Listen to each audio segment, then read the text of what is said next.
Namaste, and just a little halfway or slightly post halfway update of the historic encounter. For the first time, Nepal are taking on India. It's at the Asia Cup. It has literally been a theatre of dreams there in Pallekelle.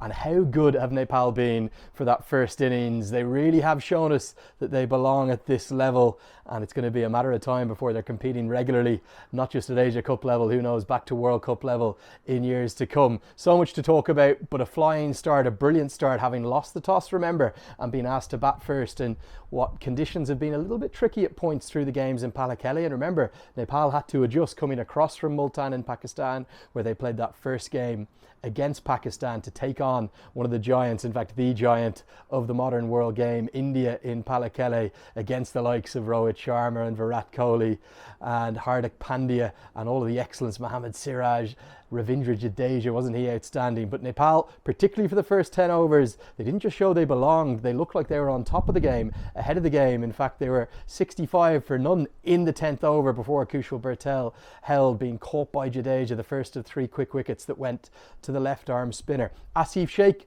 he really impressed me. I love the way he went about it today. He was much more cautious at the top. It's been something I've been asking for with the 2 new balls in operation in the ODI game, with Bertel's natural aggression and natural attacking instincts, 2 sixes and 3 fours in his innings of 38. It allowed Sheikh to take his time. He made another ODI 50, 58 that he made, and he made it really confidently. Looked very good indeed. The problem though for Nepal in this innings was numbers 3, 4 and 5.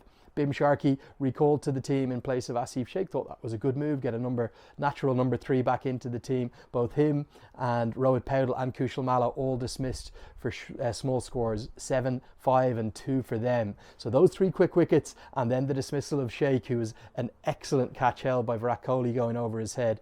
Nepal did have a few moments of fortune with some indifferent Indian fielding. It brought together the critical men in down the order, Gulshan Jah, and then after he was dismissed, it was 144 for 6. Dipender Singh Airi though and Sompal Kami, they batted beautifully. Was so impressed again by Sompal Kami, who was the top scorer against Pakistan. He very nearly was top scorer today. In fact, it took the most stunning catch you could imagine from Ishan Kishan behind the stumps. He leapt like a salmon across to his right to dismiss Kami for 48.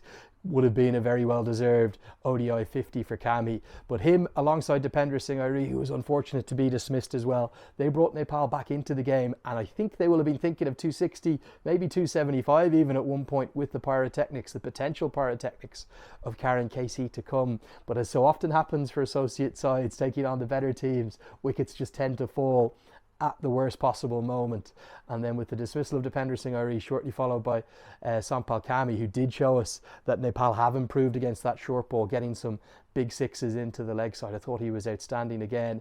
And then Sandeep Lamichhani's run out alongside the dismissal of Lalit Rajbanshi meant that Nepal had to be content with that total of 230. We then just did see 2 overs with the ball from Nepal, and we so nearly had a wicket. I'm watching the game on a big screen behind me here, and I was screaming. I thought it was out, but fair play to Ruchira Palagagore, who got that decision right. It was just missing leg. I thought it was out. A beautiful little nip backer from Karen Casey to Rohit Sharma. Then Sompal Kami was hit for 3 boundaries, but he also did beat the outside edge there of Shubman Gill. So much to be pleased with from the Nepal perspective. They've shown they belong at this level yet again. I thought they've been sensational. Whatever happens from here, firstly, let's hope the rain ends and we can get back out there. But just to leave you with one thought, the headline on ESPN Cricinfo at the halfway stage of this contest, it was, "Can spirited Nepal upset India?" The fact we're even talking about that, or maybe dreaming of that, shows how far this side has come. Sensational from Nepal. Whatever happens, even if they don't get back out there and their Asia Cup odyssey ends today with the rain in Sri Lanka, they should be so proud. I certainly am. I'm really proud of the boys, and I'm loving watching every second of it. Onwards and upwards for the team. Let's hope they get back out there. Let's hope Nepal can find some wickets. Thanks for joining me. Dan Devad as always.